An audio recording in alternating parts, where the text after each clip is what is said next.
आदि गुरु भगवान श्री शंकराचार्य जी के चरणों में प्रणाम। परम पूज्य परमादरणीय ब्रह्म स्वरूप स्वामी श्री प्रेमपुरी जी महाराज के चरणों में प्रणाम। परम पूज्य परमादरणीय श्री स्वामी जी के चरणों में प्रणाम।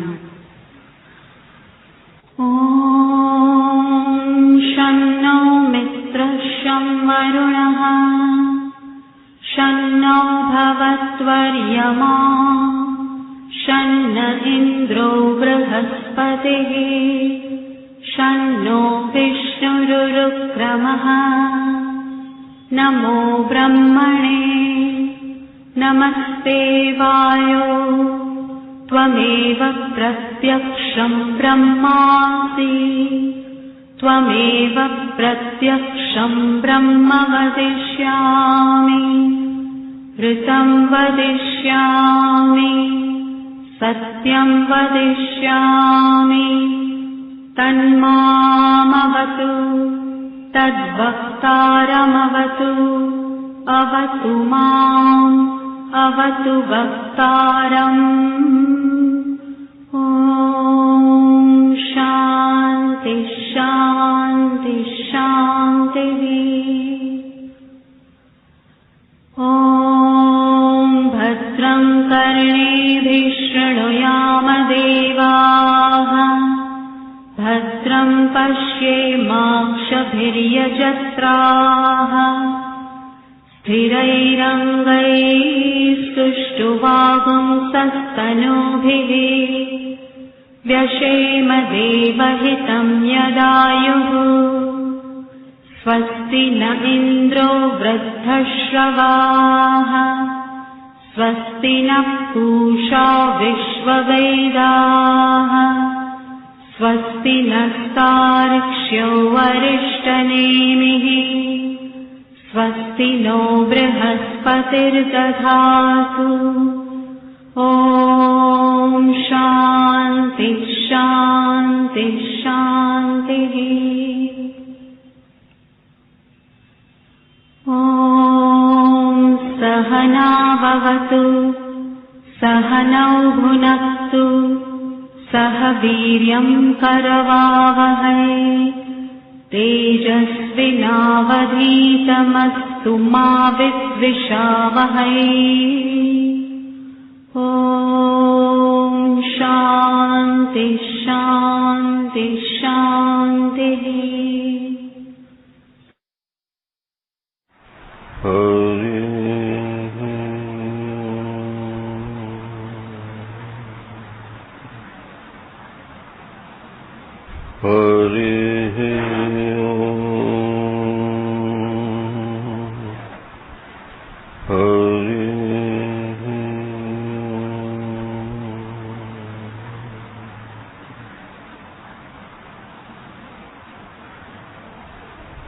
यदा लोके लोके भवति नहि शोके क्षणतमः यदा संगे भंगे गलति भवरंगे रुचिरताम् स्मरामि प्रातस्तम् निगमवरवीथि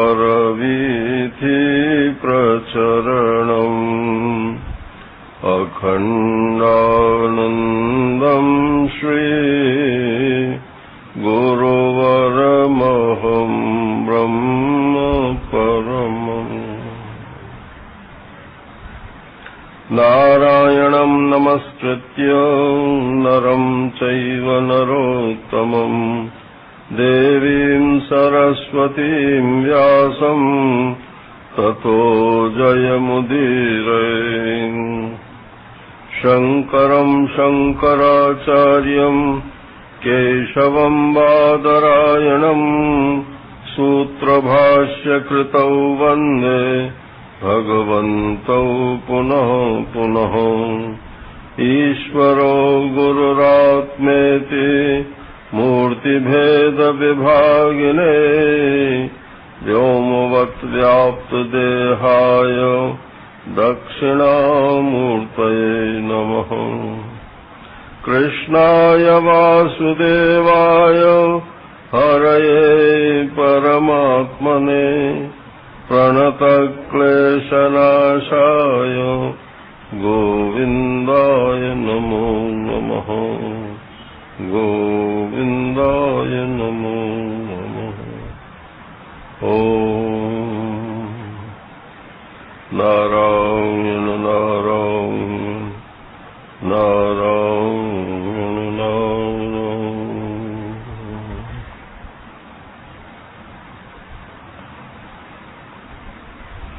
पांचवें अध्याय का 11वां श्लोक।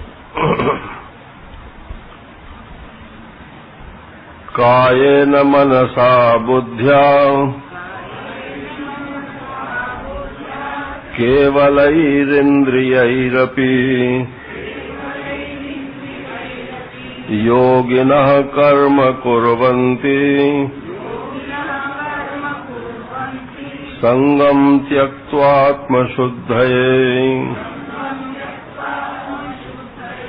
युक्तः कर्मफलं त्यक्त्वा शान्तिमाप्नोति नैष्ठिकीम् अयुक्तः कामकारेण फले सक्तो निबध्यते सर्वकर्माणि मनसा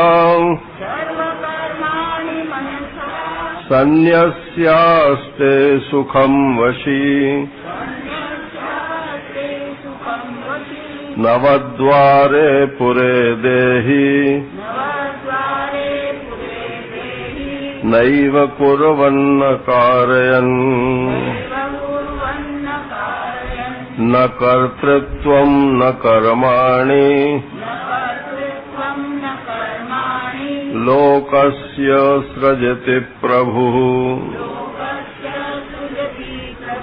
न कर्मफलसंयोगम् स्वभावस्तु प्रवर्तते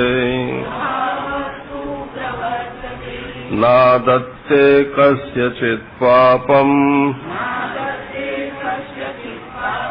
न चैव सुकृतं विभुः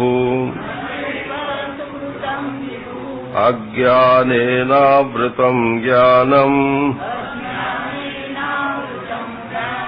तेन मुह्यन्ति जन्तवः हरिः ओम्।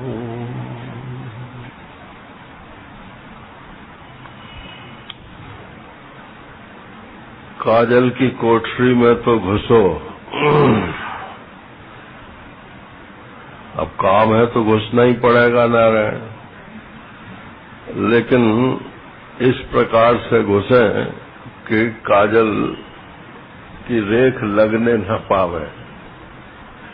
इसी को कर्म में कुशलता बोलते हैं। दूसरे अध्याय में भगवान ने कहा योगः कर्मसु कौशलम।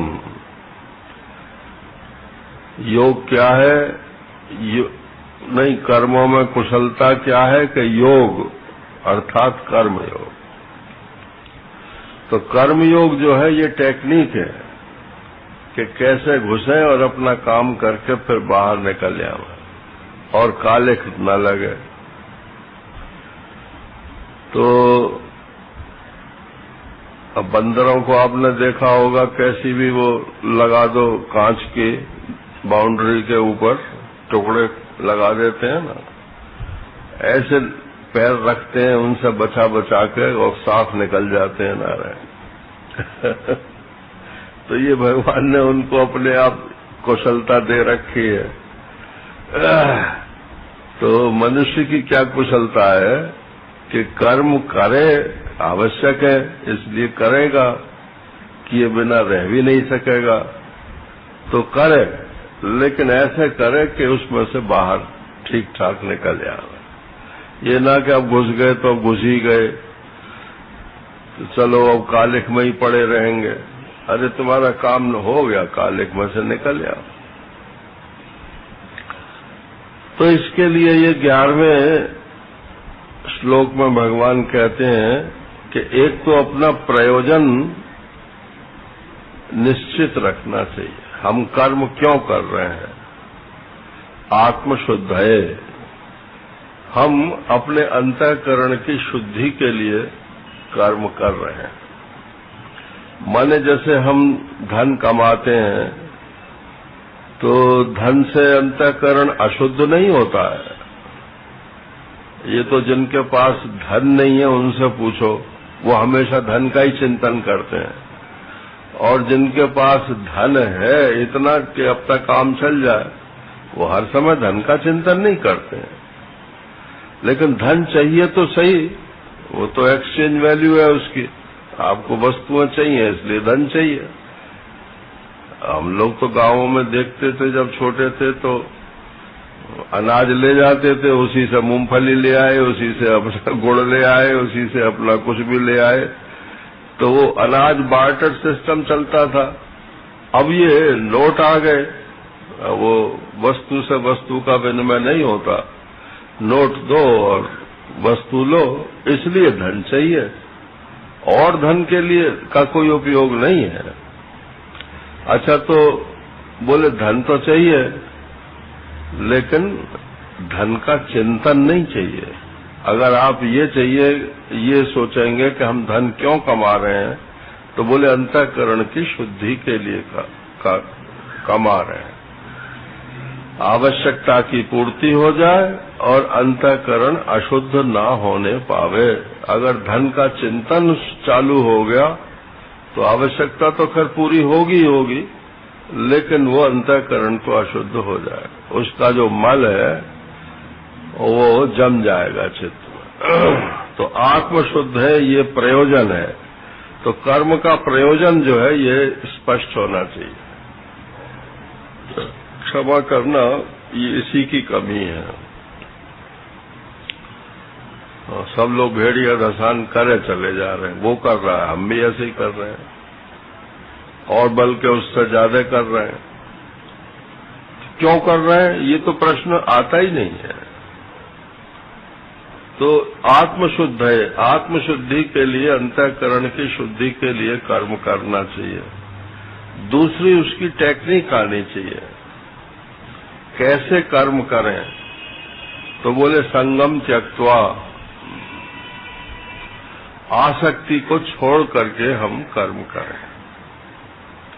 अब ये तो प्रसंग कर्मयोग में आसक्ति छोड़ने का सब जगह ही है, तो बार बार इसको दोहरा देते हैं कि संगम त्यक्त्वा आसक्ति माने ऐसा ही हो, कर्म का, कर्म के फल का, अपने कर्तापने का किसी का भी आग्रह न होवे। आग्रह शब्द को पकड़ना, अनुसंधान तो हो इनका, लेकिन आग्रह न हो। आप कोई कर्म करते हो तो कुछ न कुछ तो फल उसका होगा ही, और फल के लिए कर्म करते हैं। लेकिन यदि आपने आग्रह कर लिया कि ऐसा ही इसका फल होगा, तो समझ लो उसको दुख जरूर मिलेगा, क्योंकि कभी होगा कभी नहीं होगा। और बोले ये तो बड़ा अच्छा काम है, इसके किए बिना तो हम रह ही नहीं सकते, तो बुढ़ापे में दुखी होगे जब करने की शक्ति नहीं रहेगी। और कहो कि नहीं ये तो हम, भगवान ने हमको कर्ता बनाया है तो हमको करना ही चाहिए। तो जब वो कर्म के कारण शिथिल हो जाएंगे और वासना भी शिथिल हो जाएगी, तो कर्तापन भी शिथिल हो जाएगा। फिर चाहोगे तो भी नहीं कर सकोगे ना। इसलिए पहले ही ये समझ लो कि सब करने वाला, कराने वाला परमेश्वर ही है। वही करा रहा है, वही कर रहा है। करा रहा है ये पहली सीढ़ी है, और वही कर रहा है ये जरा उत्तम सीढ़ी है। तो अपन तो बीच में से निकल गए, वो जैसा चाहे वैसे करे। और जिससे जो करा रहा है उसने हमको गाली दे दी, तो आप क्यों दुखी हो रहे हो? गाली किसने दी? कि उसने दी? कि उसने नहीं दी, उससे दिलवाई गई। किसने दिलवाई? कि भगवान ने दिलवाई। कि भगवान को गाली दिलवाने का शौक है क्या? तो महाराज श्री तो कहते थे कि गाली देने का तो शौक है उनको। किसी महात्मा ने गीता में अनुसंधान किया कि भगवान ने कितनी गालियां दी हैं, तो 108 गालियां उन्होंने ढूंढ कर निकाली इसमें। अपशब्द जो है वो गाली ही है। तो किसी को मूर्ख कह दो तो गाली है, आसुर कह दो तो गाली है, मेरे सारे अपशब्द हैं इसमें।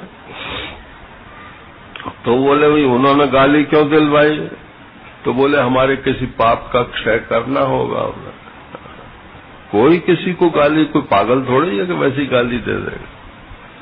तो ये हमारे पाप का, जब हम उसको सह लेंगे तो पाप का क्षय हो जाएगा, क्योंकि दुख देगा ना वो। और अगर उस दुख को सहन नहीं कर पाएंगे तो एक नया क्रियमाण कर्म कर लेंगे, वो फिर आगे आपको सुख दुख देगा।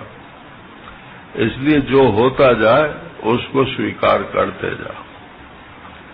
तो ये संगम त्यक्त्वा का मतलब यही है कि कर्म फल, कर्म और कर्तापन, इसमें किसी में भी आग्रह नहीं रखना चाहिए। और श्री कृष्णार्पणमस्तु, श्री कृष्णार्पणमस्तु कर्म के प्रारंभ में, कर्म के बीच में और कर्म के अंत में ऐसे बोलते जाओ, मन मन में, बाहर मत बोलने लगना।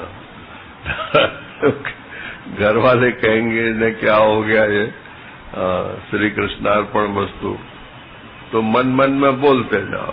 रसोई में घुसो तो श्री कृष्णार्पणमस्तु, भोजन बनाते समय मन में सोच लो श्री कृष्णार्पणमस्तु। जब बन जाए और ठाकुर जी ठाकुर द्वारा हो तो भोग लगा दो श्री कृष्णार्पणमस्तु, और न हो तो पति देव को या बच्चों को खिलाओ तो भी बोल दो श्री कृष्णार्पणमस्तु, क्योंकि उनके रूप में भी तो वही खा रहा। हमारे महाराज श्री तो आश्रम में जो है एक आया व्यक्ति, तो बोला महाराज मैं तो भूख के मारे मरा जा रहा हूं। तो बोले अरे भाई इनको कुछ खाने को दो। जो इंचार्ज था उसने कहा कि महाराज अभी भोग नहीं लगा है, 11 बजे मिलेगा। अरे बोले ये साक्षात नारायण सामने भूखा बैठा हुआ है, तो पहले इसको भोग लगाओ, वो ठाकुर जी का भोग लगता रहेगा पीछे। ये जीवित नारायण जो सामने भोजन मांग रहा है, तो ठाकुर द्वारा हो तो भोग लगा के फिर पति बच्चों को अपने को खाओ, और नहीं हो मान लो तो उन्हीं में भगवत भाव करो। श्री कृष्णार्पणमस्तु करो प्रेम से। तो भगवान कहते हैं कि प्रेम से जो मुझे खिलाता है वो मैं खा लेता हूं। पत्रम पुष्पम फलम तोयम यो में भक्त्या प्रयच्छति तदहम भक्त्युपरतम अश्नामी प्रयतात्मना। खाता हूं मैं। बोले दिखते तो नहीं है खाते हुए, तो नारायण देवता ऐसे नहीं खाते हैं जैसे हम लोग खाते हैं। बस देख लिया यही उनका खाना है, स्वीकार कर लिया यही खाना। तो शंकराचार्य जी ने भोग लगाया देवी जी को दूध का। उनके पिताजी कहीं चले गए थे, तो कह गए भैया तो दूध का भोग लगा दीजिए। तो दूध का भोग लगाया तो देवी सब पी गई। अब क्यों पी गई? क्योंकि वो तो शंकरावतार थे, और भवानी तो शंकर जी की प्रिया है, तो अपने प्रिय का दिया हुआ दूध जो है वो सब पी गई। तो शंकराचार्य को गुस्सा, बच्चे थे, तो उन्होंने कहा कि मेरे लिए कुछ भी नहीं छोड़ेगी।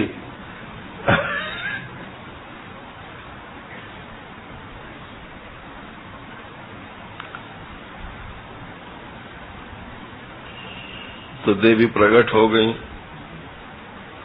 और उन्होंने कहा कि तुम मेरा दूध पी। और उन्होंने अपने छाती से लगा के उसको दूध पिलाया। तो इतिहासकार लिखते हैं उसमें कि उसी क्षण जो है वो दूध क्या पिया, वो सरस्वती उनकी जिह्वा पर बैठ गई। कविता जो है वो फूट निकली, क्योंकि उसके बाद ही वो क्या नाम है, यज्ञोपवीत संस्कार हुआ, तो लक्ष्मी जी की आराधना में जो उन्होंने स्तोत्र है वो तो 5 वर्ष की अवस्था का बोला हुआ है ना। तो खाते हैं भगवान, ऐसी बात नहीं है। एक महात्मा अभी अयोध्या में है, तो वो स्वयं पाकी हैं, अभी भी मेरे से बड़ी उम्र है उनकी, लेकिन वो अपने हाथ से ही बना के खाते हैं। तो पहला मेरा परिचय था, तो मैं उनसे मिलने गया, तो बोले भैया ये बताओ तुम भोजन करोगे कि नहीं करोगे? तो मैंने कहा महाराज जी मैं भोजन नहीं करूंगा। कि नहीं नहीं, वो मैं इसलिए नहीं पूछ रहा हूं, मैं इसलिए पूछ रहा हूं कि मैं गिनती की बनाता हूं। तो वो अपनी भाषा में उधर की बोले कि 2 ठो ठाकुर जी के लिए और 2 ठो अपने लिए 4 रोटी बनाता हूं। तो मैंने कहा वो ठाकुर जी वाली रोटियों का क्या करते हो? बोले ठाकुर जी पाते हैं उसको पाते हैं। तो मैंने कहा बहुत बढ़िया, भावुक भक्त हैं वो, तो इसलिए संगम त्यक्त्वा नारायण, आसक्ति छोड़ दो, परमात्मा पे दृष्टि रखो और आत्मशुद्धि के लिए कर्म करो। और कर्म कुर्वन्ति, कर्म करो जरूर, जो कर्तव्य कर्म है उसमें ये नहीं है कि अब हम कर्म नहीं करेंगे। अगर तुम में कर्तापन है तो किए बिना रहोगे नहीं, इसलिए कर्तव्य कर्म करना चाहिए। वो है ना, कर्मण्येवाधिकारस्ते मा फलेषु कदाचन माँ कर्म फल हेतुर्भू माते संगोस्त्व कर्मणि। तेरी अकर्म में भी आसक्ति नहीं होनी चाहिए, कर्म मैं नहीं करूंगा ये आग्रह भी नहीं होना चाहिए। नारायण। तो और कर्म योगी है, योगिनः, ये अधिकारी हो गया, कर्मयोग का अधिकारी है और कर्म करता ही करता है। कर्म माने कर्तव्य कर्म करता ही करता है, आसक्ति छोड़ करके करता है और आत्मा की अंतःकरण की शुद्धि के लिए कर्म करता है। देखो एक ही श्लोक में कितनी, एक पंक्ति में कितनी बातें कह दी गई। अब बोले कैसे करता है, किन यंत्रों से कर्म करता है? तो बोले कायेन मनसा बुद्ध्या इंद्रियई। कायन माने शरीर के द्वारा, काय ये बाहर का जो पिंजड़ा है इसको काय बोलते हैं। इस काया के द्वारा, हिंदी में काया हो गया उसका काय का, तो बोले ये काय जो है, काया जो है, इसके द्वारा सारे कर्म होते हैं। तो माने स्थूल कर्म। और मनसा, मन से कौन से कर्म होते हैं? तो जितनी उपासना है ये सब मन से होती है, और जितने योगाभ्यास है वो भी सब मन से ही होता है। धारणा, ध्यान, समाधि तो उसका पर्यवसान है। तो ये मनसा हो गया। बुद्धिया, अब जैसे इस समय हम लोग शास्त्राभ्यास कर रहे हैं तो ये बुद्धि का कर्म हो गया, बुद्धि के द्वारा। और इंद्रियई रपि, और इंद्रियों के द्वारा भी। तो कर्मेंद्रियां और ज्ञानेंद्रियों के द्वारा, ज्ञानेंद्रियां तो सिर्फ ज्ञान इकट्ठा करती हैं और कर्मेंद्रियां उस अपने संस्कार के अनुसार, आवश्यकता के अनुसार कर्म करती हैं। लेकिन इसमें एक शब्द डाल दिया, केवल ही। इस पे प्राय ध्यान गीता के समझदार लोगों का जाता नहीं है। अच्छा, आप भाष्यकार लिखते हैं कि केवल ही माने सिर्फ ममत्व वर्जित ही, इसका अर्थ किया कि ममता छोड़ करके। क्या आप केवल शरीर से ही कर्म करते हैं? जरा सोचना इस पर बात। क्या केवल मन से ही कर्म करते हैं? क्या केवल बुद्धि से ही कर्म करते हैं? क्या केवल इंद्रियों से ही कर्म करते हैं? क्या उनमें कहीं ममता का पुट नहीं रहता है? अहंकार का पुट नहीं रहता है? किस लिए कर्म कर रहे हो? किसके लिए कर्म कर रहे हो? और ये कर्म करने वाला कौन है? तो ये केवल ही कह करके उन्होंने ये सब कह दिया कि कर्म करो, शरीर से करो। देखो, दफ्तर में हम ऑफिस में बैठ के जो काम करते हैं ना, वो चूंकि अपने लिए तो सिर्फ पैसा है, और बाकी तो जो ऑफिस का मालिक है उसका काम है। तो ऑफिस का काम हम दूसरे ढंग से करते हैं, और घर में अगर एक बल्ब भी लगाना होगा तो इतनी चित्त लगा करके उसको बल्ब को लगाएंगे, कहीं फूट न जाए, कहीं कुछ न हो जाए। और ऑफिस में बल्ब लगाने को दे दिया जाए, हमारे से फूटे तो फूट जाए, हमारा काम लगाने का है। खड़े होकर लगा, अरे तुमने बल्ब फोड़ दिया, अरे फूट गया तो मैं क्या करूं? लेकिन घर पर नहीं ऐसा होगा, क्योंकि उसमें उसके साथ, कर्म के साथ ममता जुड़ी हुई है। ऐसे ही इंद्रियों का हाल है, ऐसे ही मन का हाल है। अच्छा, सकाम उपासना में मन ज्यादा लगता है कि निष्काम उपासना में मन ज्यादा लगता है? सच्ची सच्ची बताना नारायण। सकाम में ज्यादा लगता है ना, क्योंकि वो जो फल है वो हम उसे अपने लिए चाहते हैं। तो वैदिक ऋषि इस बात को समझते थे कि सकाम में मन लोगों का ज्यादा लगता है, इसलिए सबको निष्काम कर्म का उपदेश नहीं करते थे। सारा वैदिक कर्मकांड जो है वो सकाम कर्मों से ही भरा हुआ है।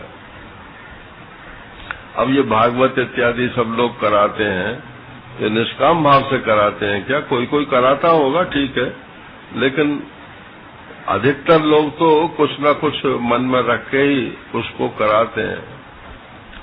तो उसमें क्या है कि भाई एक तो 7 दिन में निबट गए। एक से हमने कहा मैंने कि भाई हम तो भागवत सुनाएंगे तो तुम्हें जो है 3-4 महीने में सुना पाएंगे। अरे बोले 3-4 महीने तक कौन रुकेगा? वो तो हमें तो सप्ताह सुनना है, 7 दिन में काम पूरा हो जाएगा। नारायण, तो समय नहीं है, तो भागवत समझने की तो कोई बात ही नहीं है। उन्होंने तो अपना वो सकामता का अनुष्ठान पूरा करना है। तो सकाम में मन ज्यादा लगता है और निष्काम में मन नहीं लगता है, क्योंकि हम केवल मन से नहीं करते हैं, उसमें ममता कहीं ना कहीं जुड़ी रहती है। इसी प्रकार से अच्छा, अब जैसे बुद्धि है, तो हम जो जैसे गीता पढ़ते हैं, तो वो भगवत कृपा से हम तो जब 6ठी क्लास में या 5वीं क्लास में थे, तब से इस गीता जी को पढ़ रहे हैं। भले ही चाहे मैकेनिकली पढ़ते थे, लेकिन किस लिए पढ़ रहे हैं? कभी आज्ञा मान करके पढ़ते थे, कभी पढ़ते ही पढ़ने में अच्छा लगता है इसलिए पढ़ते थे, फिर अर्थ समझ में आने लगा तो इसलिए पढ़ते हैं। अब जो इसलिए पढ़ते हैं कि उसमें से भगवान का रहस्य क्या है ये तो पता चले। तो बुद्धिया तो बुद्धि से ही समझा जाएगा, लेकिन उसमें जो घुसना है उसमें ममत्व तो नहीं होना चाहिए, उसमें आत्म शुद्ध है। अगर ये दृष्टिकोण है तो वो बुद्धि को शुद्ध कर देगा, नहीं तो स्वाध्याय और प्रवचन इत्यादि भी ये अभिमान का ही कारण हो जाता है। हमने इतने ग्रंथ सुन लिए, हमने इतने ग्रंथ पढ़ लिए, हमने इतना प्रवचन कर दिया। नारायण तो ममत्व वर्जित ही, जो योग कर्म योगी हो और अंतःकरण की शुद्धि चाहता हो वो कर्म करे, आसक्ति छोड़ करके कर्म करे, आत्मा की अंतःकरण की शुद्धि के लिए कर्म करे, और जो करने के कारण हैं उनमें से ममता छोड़ करके करे। अपनी आंख ठीक रखो जिससे कि आंख से ठीक ठीक दिखाई दे, लेकिन आंख ठीक इसलिए रखें कि हमको बस एक की शक्ल देखनी है। नारायण, तो वो तो अशुद्ध अंतःकरण की पहचान हो। युक्तः कर्म फलम त्यक्त्वा शान्तिमाप्नोति नैष्ठिकीम्, अयुक्तः कामकारेण फले सक्तो निबध्यते। युक्तः माने जो योग युक्त है, कर्म योगी है। ये इस कर्म योग के प्रसंग का इस अध्याय में आखिरी श्लोक। कहते हैं कि युक्त माने जो कर्म योग से युक्त है, जो कर्म योगी है। कर्म फलम त्यक्त्वा, कर्म फल का त्याग करके, और शांतिम आपनोति, और शांति को प्राप्त हो जाता है। कौन सी शांति को? नैष्ठिकीम, निष्ठा से जो शांति प्राप्त होती है उस शांति को प्राप्त हो जाता है। नारायण, निष्ठा से शांति कौन सी प्राप्त होती है? देखो, आपके मन में द्वंद्व हो जाए कि जाएं कि न जाएं, तो आपका चित्त अशांत हो गया नहीं? अच्छा, अब आपने निश्चय कर लिया कि ठीक है, जाना ही है,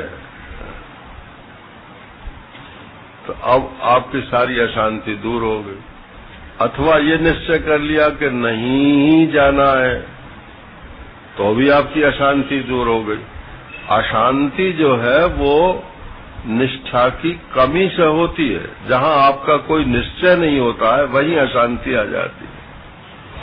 अशांतस्य कुतः सुखम, भगवान ने कहा कि जो अशांत चित्त व्यक्ति है उसको सुख तो है ही नहीं।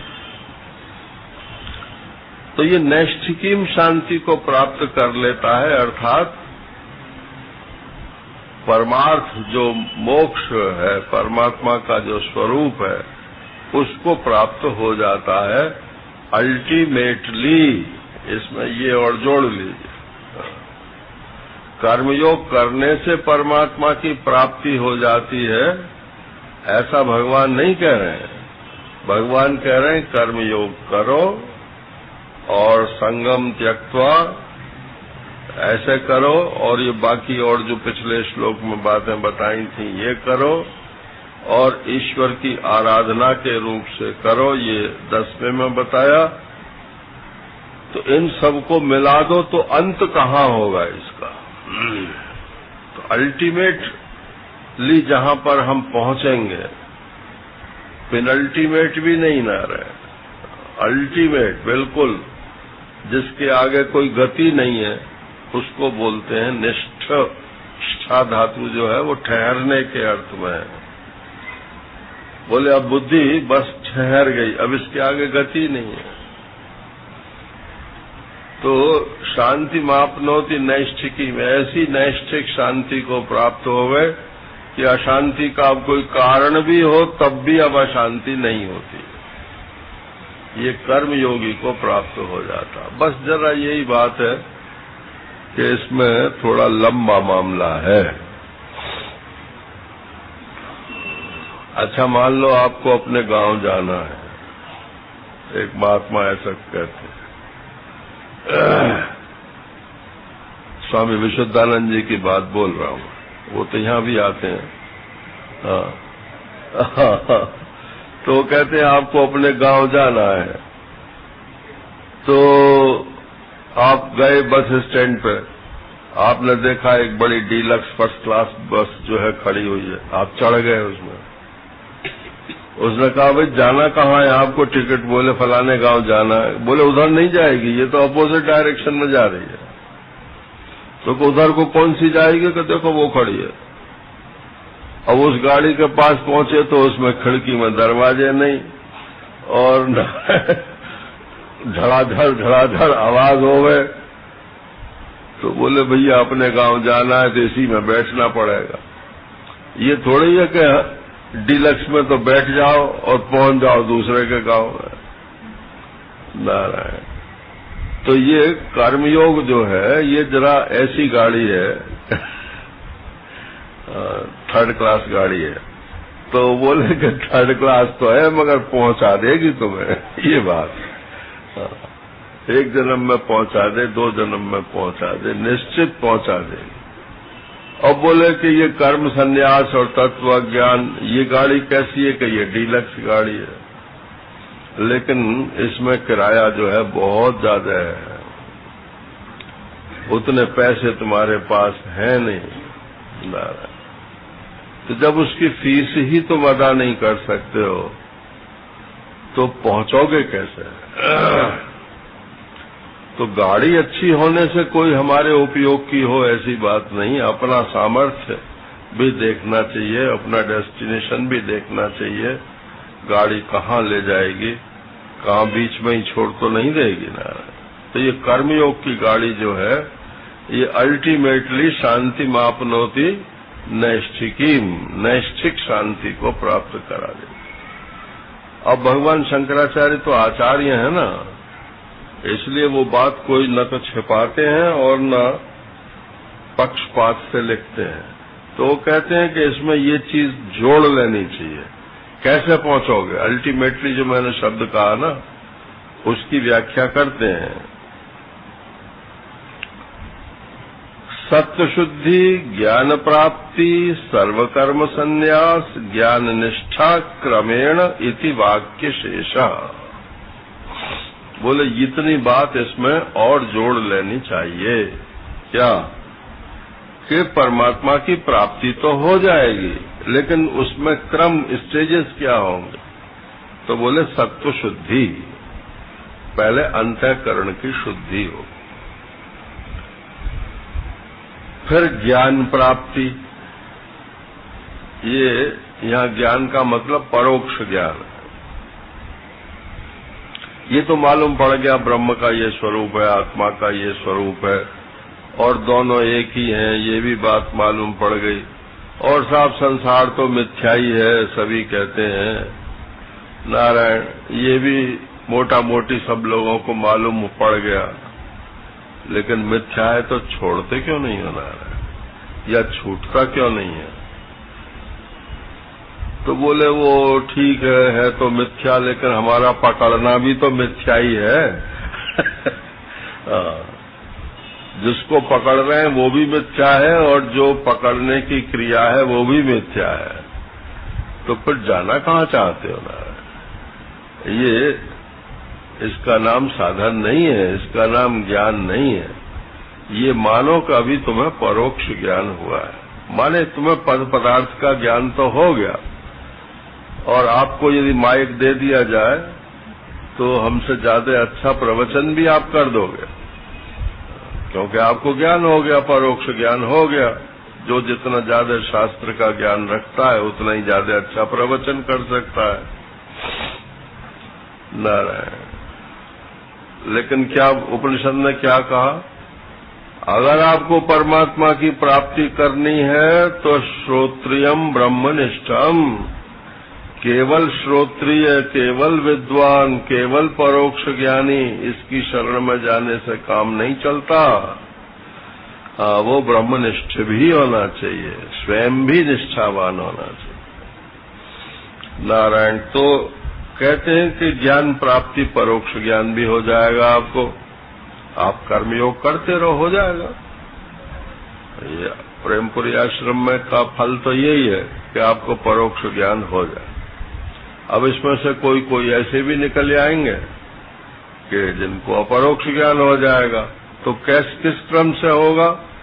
बोले सर्व कर्म संन्यास।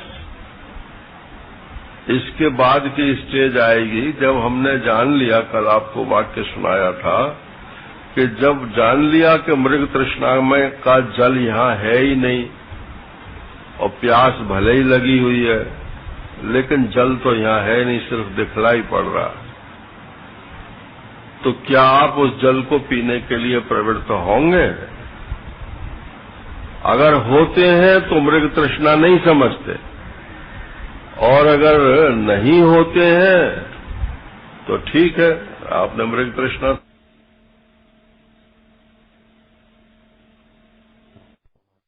संन्यास है। और इसका एक अर्थ और है जो 13वें श्लोक में मैं आपको बताऊंगा। और उसकी प्राप्ति फिर ज्ञान निष्ठा। जब वो विचलन आपका खत्म हो जाएगा, कभी इसके बारे में सोचते हैं, कभी इसके बारे में सोचते हैं। अच्छा, एक लिस्ट बना लो आप अपनी, आपके आज के कितने कर्तव्य हैं, आपके कितने कर्तव्य हैं ये नहीं, आपके आज की तारीख में कितने कर्तव्य हैं, जरा लिस्ट बनाना। एंगेजमेंट डायरी तो बनाते हैं लोग, लेकिन हमारे कितने कर्तव्य हैं? अरे वो तो पदे पदे कर्तव्य जो है निकलते चलते हैं, कितनी भी लिस्ट बना लो कभी कंप्लीट होती ही नहीं है। ये भी कर्तव्य है, ये भी कर्तव्य है, ये भी कर्तव्य है। तो फिर मैं ब्रह्म हूँ, इस ज्ञान को धारण करने की कर्तव्यता कब आएगी? अगर ये विचलन होता रहेगा बुद्धि का, तो ये ब्रह्मनिष्ठा प्राप्त नहीं होगी। इसीलिए ये सर्वकर्म संन्यास की बात आती है। परंतु वेश संन्यास माने सर्वकर्म संन्यास नहीं है, या कर्म छोड़ देने का नाम सर्वकर्म संन्यास नहीं है। इसकी चर्चा अगले श्लोक में करेंगे हम। वो तो आत्मा का स्वरूप ही ऐसा है कि वो कुछ करता ही नहीं है, उसमें कोई कर्म होता ही नहीं है, निष्क्रिय तत्व है, केवल ज्ञान और आनंद के अतिरिक्त और उसमें कुछ है ही नहीं, नारायण। और मैं वो आत्मा हूं, तो आप उसी में स्थिर रहिए ना। तो वेश बदल देने से तो सर्वकर्म संन्यास नहीं होता है। सर्वकर्म संन्यास का क्या स्वरूप है ये अगले श्लोक में आएगा। तो सर्वकर्म संन्यास, इसका फल होगा ज्ञान निष्ठा, और ज्ञान निष्ठा से फिर होगी अविद्या की निवृत्ति। माने मैं ब्रह्म नहीं हूं, इसमें थोड़ा बहुत जो आग्रह दुराग्रह पड़े हुए हैं, अजी मैं कैसे ब्रह्म हो जाऊंगा, ब्रह्म तो ब्रह्म ही है, मैं तो साधारण जीव हूं। तो ठीक है, वो ये सब संशय उस समय जाकर के निवृत्त हो जाएंगे। तब ये शांति मापनोति नैष्ठिकीम, अब वो नैष्ठिकी शांति प्राप्त हो जाएगी जब आप अपने को ब्रह्म में निष्ठ हो जाएंगे, निष्ठ ठहर जाएंगे। अच्छा देखो, किसी से आप एक यकलख्त पूछ लो एकदम, बोले आप बताओ आप कौन है? वो कहते हैं स्वामी राम तीर्थ वहां गए अमेरिका, तो कोई रास्ते में उन्हें मिला, टकरा गया और देखा उनका वेशभूषा देखा तो समझ गया कोई ऐसा वैसा ही आदमी है। तो बोले आपकी तारीफ? स्वामी राम तीर्थ ने पूछा, उसने नाम बता दिया अपना। तो बोले ये तो आपका नाम है, मैं तो आपकी तारीफ पूछ रहा हूं। बोले अच्छा अच्छा, मैं इंजीनियर हूं। बोले ये तो आपका काम है, मैं तो आपकी तारीफ पूछ रहा हूं। तो बोले अच्छा, तो ये मेरा कार्ड रख लीजिए आप, ये मेरे घर का पता है। तो बोले ये तो आपके घर का पता है नारायण, मैं तो आपकी तारीफ पूछ रहा हूं। और उसने कहा कि आज मैंने किसको पकड़ लिया। तो बोले मैं तो इतना ही जानता हूं, अगर इससे ज्यादा आप जानते हो तो आप बताओ कि मैं कौन हूं। बोले शाम को प्रवचन में आना तब बताऊंगा। और वो फिर आया और आकर के फिर उनका भगत बन गया। देखो, भगत बनना अच्छा है और ज्ञानी बनना अच्छा नहीं है। ज्ञान तो जब होता है तब हो ही जाता है, लेकिन अगर आप किसी ज्ञानी के भगत हो जाओगे तो एक न एक दिन आपको ज्ञान हो ही जाएगा। और पहले ही आपने मान लिया कि मैं ज्ञानी हूं, तो मैं ज्ञानी हूं का मतलब समझते हो क्या है? कि मैं तो ज्ञानी हूं और आप सब अज्ञानी हैं जितने बैठे हैं। अब मैं आपको ज्ञान दे करके कृतार्थ करूंगा ना, तो ये तो घोर अज्ञान हो गया ना।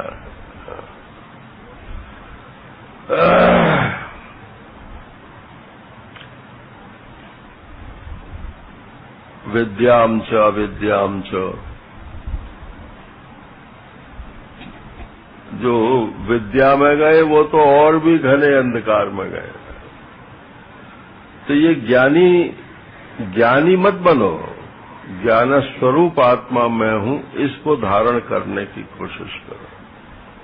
जो ज्ञान, जैसे धन होने से कोई धनी होता है, ऐसे ही कुछ जान लेने से हम ज्ञानी हो गए। नारायण तो वो तो ऐसे ही जैसे धन होने से धनी हो गए, पुत्र होने से पिता हो गए। तो ऐसा ये अभिमान नहीं है। और अयुक्तः काम कारेणो फले सक्तो निबध्यते। और जो कर्मयोगी नहीं है, अयुक्त माने जो कर्मयोगी नहीं है, वो क्या होगा? फिर अपने इच्छाओं के अनुसार कर्म करेगा। कर्तव्य कर्म नहीं करेगा, इच्छाओं के अनुसार करेगा। आसक्ति छोड़ करके नहीं करेगा, आसक्ति सहित करेगा। अंतःकरण की शुद्धि के लिए नहीं करेगा, अपना घर भरने के लिए करेगा।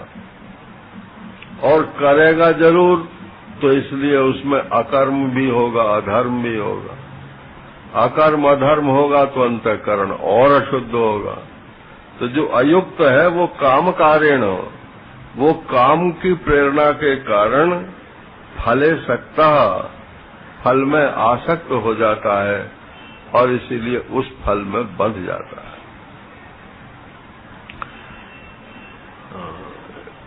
एक सत्संगी थे, है तो दृष्टांति समझ लो इसे आप, महात्मा लोग सुनाते हैं इसको। बोले एक सत्संगी थे तो एक महात्मा ने कहा कि अभी इस जन्म में तो तुमको ज्ञान नहीं होगा। और उनका मुंह लटक गया। तो बोले फिर होगा, फिर कब होगा? कि अभी तो तुम्हें अगला जन्म और मिलेगा। और बोले उस जन्म में मैं क्या होऊंगा? कि उस जन्म में तुम बकरा बनोगे। उन्होंने तो प्रतीकात्मक भाषा में बोल रहे थे, बलि का बकरा बोलते। तो बोले अगले जन्म में तुम बकरा बनोगे। तो बोले अच्छा, फिर उससे जो तुम्हारा अगला जन्म होगा उसमें तुमको फिर मनुष्य योनि मिलेगी, उसमें तुमको ज्ञान होगा। ठीक है, महात्मा का सत्संग तो पूरा हो गया। अब उसने अपने लड़के से कहा कि देख भाई, मैं इस जन्म में तो मुझे ज्ञान होना नहीं है, इसलिए अब मैं सत्संग में तो जाता नहीं। और अगले जन्म में मैं बकरा होऊंगा।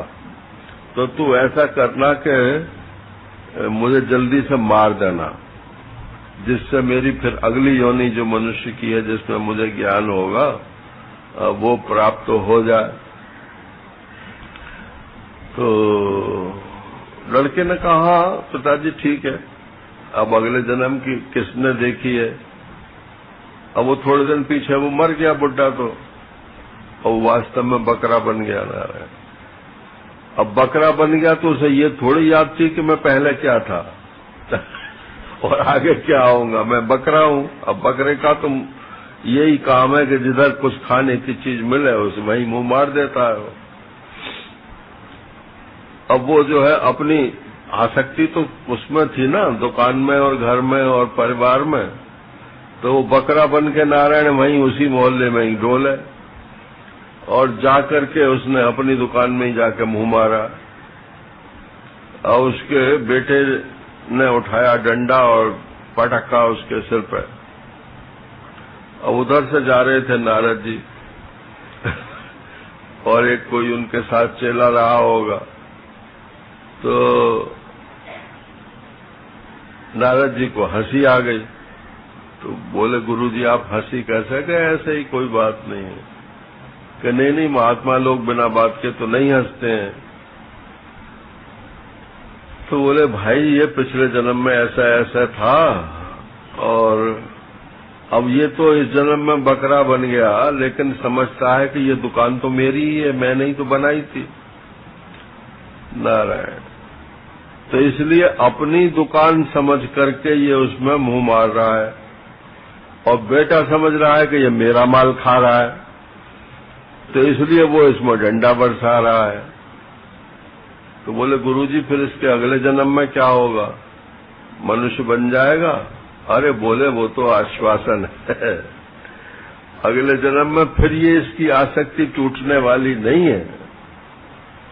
तो ये फले सक्तो निबध्यते जो है, ये फल की आसक्ति मनुष्य की कब तक रहेगी इसे आप कोई नहीं कह सकते। ये तो इतना ही लंबी चेन है कि जाने कब से कर्म करते करते तो अब आए हैं, और अब भी यदि द्वार हमको नहीं मिला तो फिर आगे जाकर के कब मिलेगा इसका कोई ठिकाना नहीं है। निबध्यते, बंध जाते हैं, बार बार वहीं जन्म लेते हैं। नारायण। उसी घर में सांप बनते हैं, उसी घर में चूहे बन जाते हैं, उसी घर में जो है गाय भैंस बन के अपने बच्चों का पालन पोषण करते हैं। वो सब मंजूर है, लेकिन ये परमात्मा के ज्ञान प्राप्त करना जो है ये मंजूर नहीं है। मनुष्य की बुद्धि है। तो भवाटवी वाले दृष्टांत में ये बात बताई जाती है भागवत में कि इसमें से निकलने का एक ही रास्ता है और अंधा आदमी है।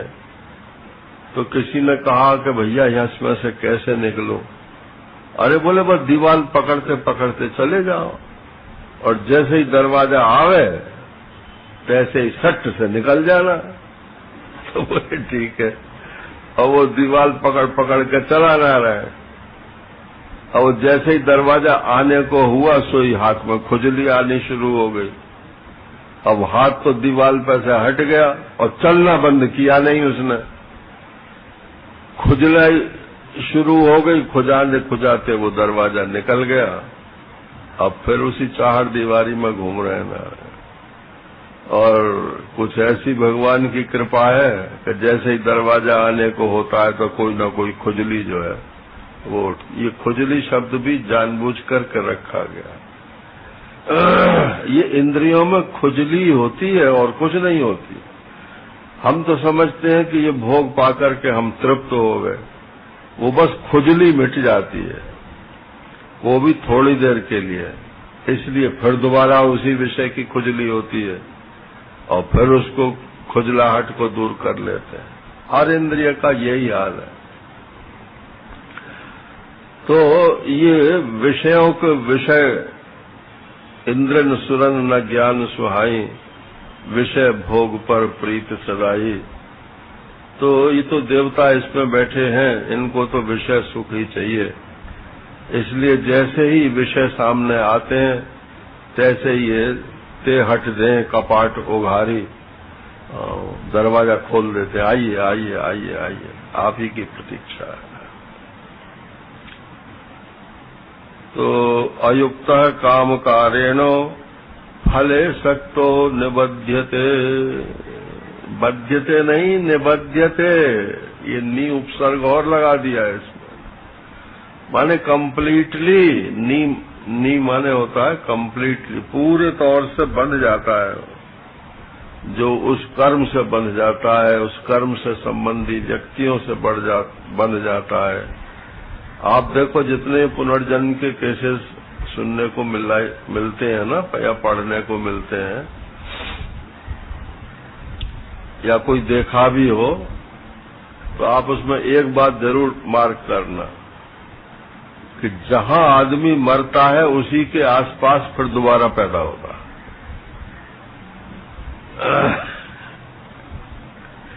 क्योंकि जगह की भी आसक्ति होती है, व्यक्तियों की भी आसक्ति होती है।